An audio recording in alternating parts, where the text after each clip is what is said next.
Hello students. I hope आपको last classes जो हैं वो अच्छे से समझ में आ रही होंगी और पढ़ने में भी मज़ा आ रहा होगा। आ, तो आज जो हम स्टार्ट करेंगे बेटा वो डॉल्टन्स एटॉमिक थ्योरी यानी डॉल्टन की एटॉमिक थ्योरी स्टार्ट करेंगे। तो सबसे पहले एटम के बारे में जिसने बताया था, इस थ्योरी में उसने एटम के बारे में बताया था, एटम को बताया था, एटम को एक्सप्लेन किया था, एटम की प्रॉपर्टीज़ को एक्सप्लेन किया था। और उसी के बेस पर हम आगे की क्लासेस में स्टार्ट करेंगे। ये थ्योरी आपकी बहुत इम्पोर्टेंट है और फर्स्ट थ्योरी है जिसमें सबसे पहले टर्म एटम यूज की गई थी। तो आज की क्लास में हम डॉल्टन्स की एटॉमिक थ्योरी, उसकी मेरिट्स और उसकी डिमेरिट्स यानी उसकी लिमिटेशंस हम पढ़ेंगे आज की क्लास में। तो डॉल्टन की एटॉमिक थ्योरी अगर आपको जैसे नाम से पता चल रहा है कि इट इज प्रपोज्ड बाय, अगर ये मैं बात करता हूँ ये किसने दी थी, तो प्रपोज्ड बाय जॉन डॉल्टन। तो जॉन डॉल्टन ने सबसे पहले ये थ्योरी दी थी इन 1803। 1803 में ये उसने थ्योरी दी थी। तो इस थ्योरी में उसने सबसे पहले क्या बताया था, इसके मेन पॉइंट्स जो हैं वो क्या क्या है अकॉर्डिंग टू दिस थ्योरी। उसने कहा था कि a sample of an element consist very tiny particles, consist very tiny particles called as atoms. Yes, यानी उसने फर्स्ट पॉइंट में ही बता दिया था कि कोई भी एलिमेंट है उस एलिमेंट में बहुत छोटे छोटे पार्टिकल्स होते हैं और उन पार्टिकल्स को उसने एटम कहा। ठीक है ना। दूसरी बात उसने क्या कहा, these atoms are individual and undividable, अनडिवाइडेबल।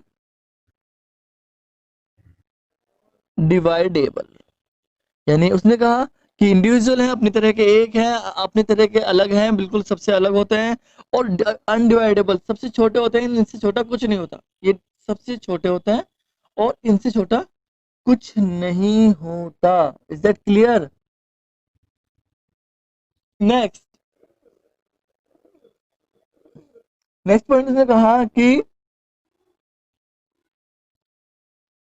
Atoms of same element,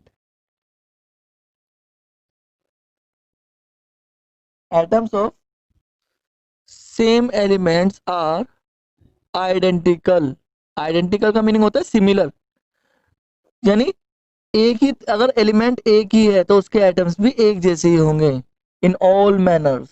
अगर हम बात करते हैं ऑल मैनर्स, ऑल मैनर्स यानी जितने मैनर्स में, जितने स्केल्स में हमने मेजर कर सकते हैं, जैसे शेप में उनकी सबकी शेप सेम होगी, उन सब का साइज भी सेम होगा, उनका मास या उनकी फिजिकल प्रॉपर्टीज जो भी होंगी सब की सब सेम होंगी। यानी एक एलिमेंट के जितने एटम होंगे उनका shape, size, mass, physical property सब की सब सेम होने वाली है।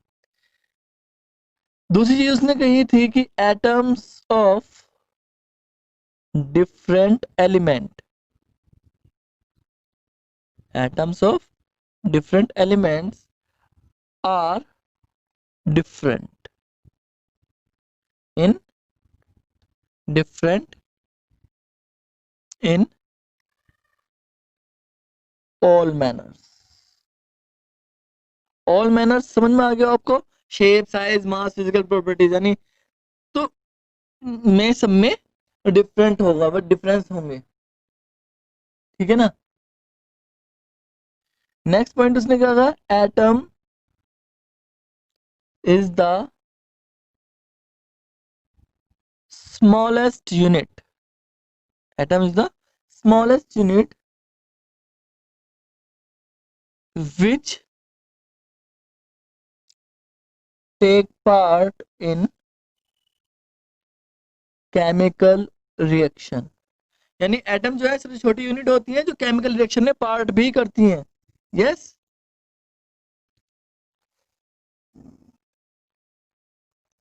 एंड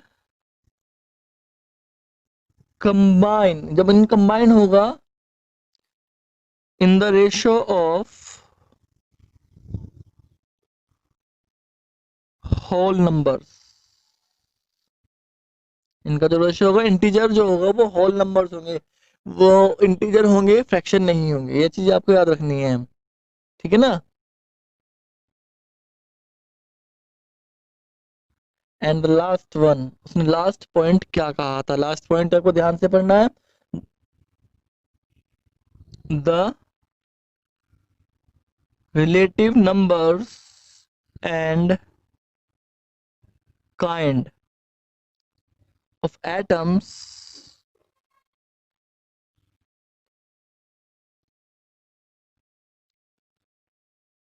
आर कांस्टेंट इन अ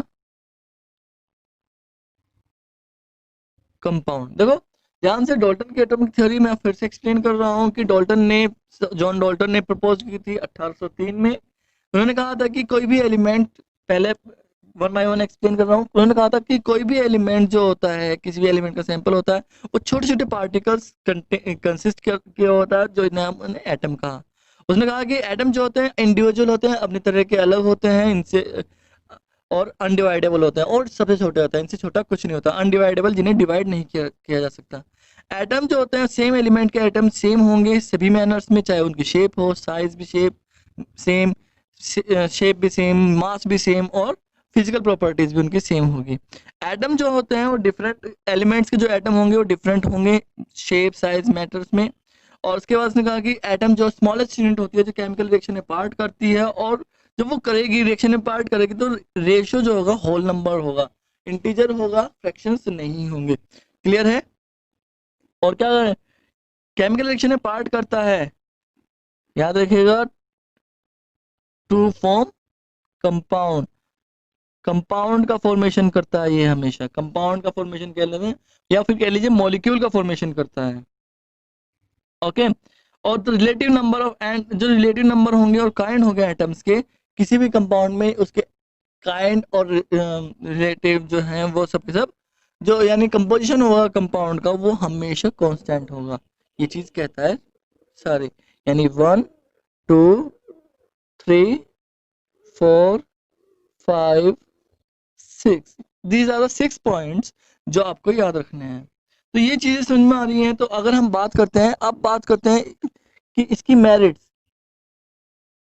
बेटा मेरिट्स के बारे में बात कर रहे हैं, तो सबसे पहली बात कि जो आपका डाल्टन्स लॉ है, ये जितने केमिकल जो हमने केमिकल कॉम्बिनेशन के लॉ पढ़े हैं, law of conservation of mass and law of constant proportion, इन दोनों को ये एक्सप्लेन करता है।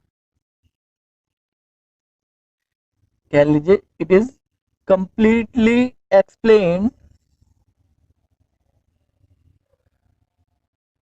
Law of chemical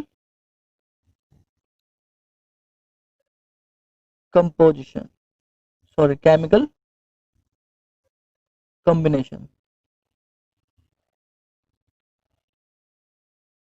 law of chemical combination को एक्सप्लेन करता है। फॉर एग्जांपल, अगर मैं एग्जांपल के फॉर्म में लेता हूँ, तो डाल्टन के एक जो पोस्टुलेट हैं, पॉइंट्स जो हैं, डाल्टन का एक पॉइंट कहता है कि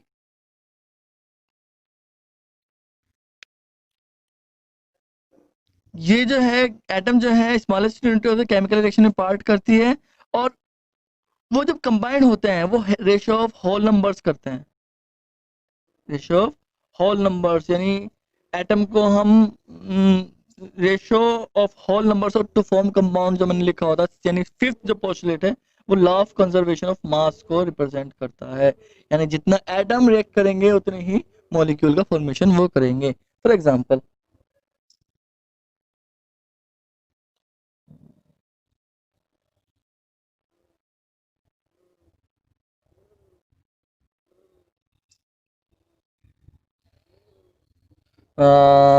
हम बात करते थे CaCO3 को अगर मैं हीट करूँ तो डिकम्पोज हो जाता है CaO एंड कार्बन डाइऑक्साइड में।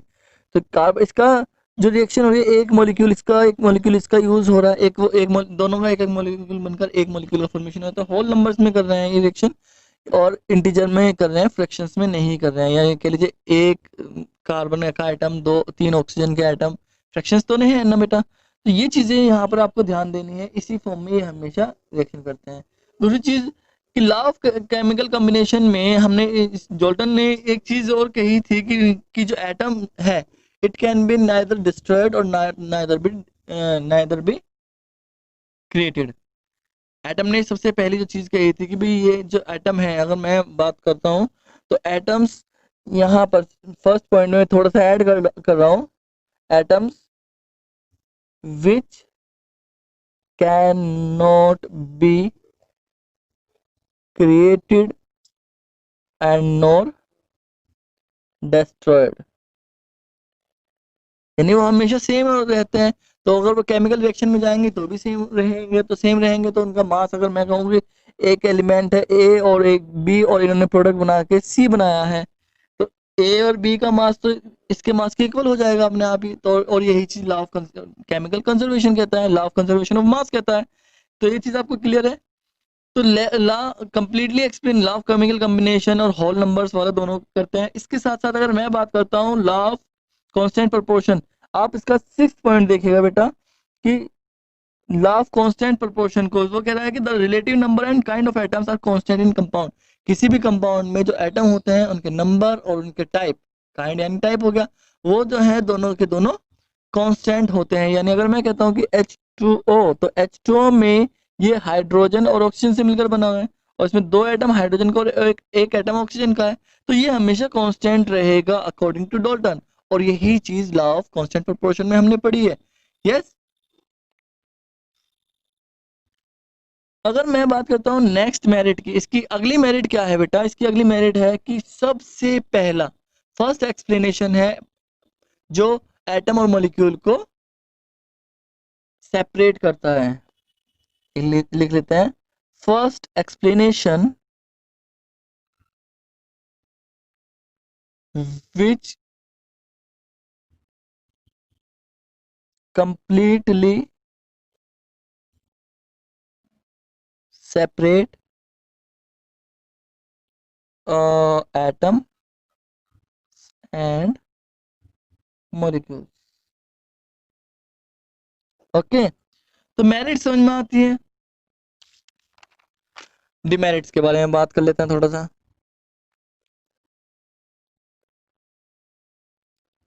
डिमेरिट्स, फर्स्ट डिमेरिट थी, डोल्टन ने कहा था कि वो अनडिवाइडेबल है, जबकि ये अनडिवाइडेबल नहीं है, डिवाइड पे हम कह सकते हैं ये डिवाइड हो सकता है। तो हमने कहा atom can be divide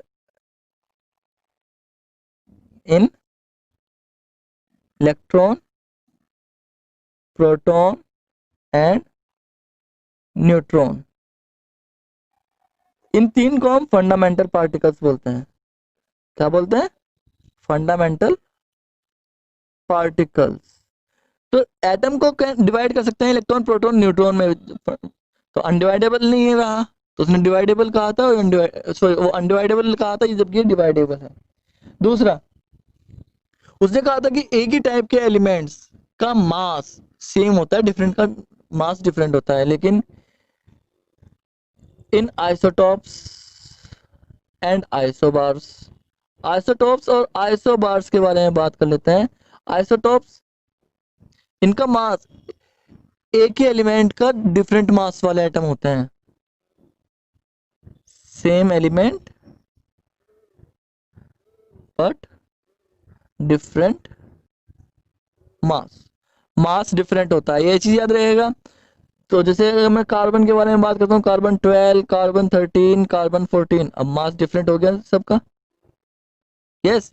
isobars, यहाँ पर डिफरेंट एलिमेंट रहते हैं बट सेम मास। तो उसने कहा था कि मास में सब डिफरेंट एलिमेंट का मास डिफरेंट होगा, डिफरेंट एलिमेंट्स के एटम्स का मास डिफरेंट होगा और सेम एलिमेंट्स के एटम्स का मास सेम होगा, जबकि यहाँ उसका अपोजिट हो रहा है। तो इट इज द लिमिटेशन आ गई। ये लिमिटेशन है कह लीजिए, डिमेरिट ही है कह लीजिए। जैसे कि नाइट्रोजन के एक एटम का भी मास 14 होता है, कार्बन का भी 14 होता है, तो दोनों का सेम हो गया। तो क्या हुआ, तो वो जो मेरिट थी उसकी वो डिमेरिट में कन्वर्ट हो गई है। Is that clear?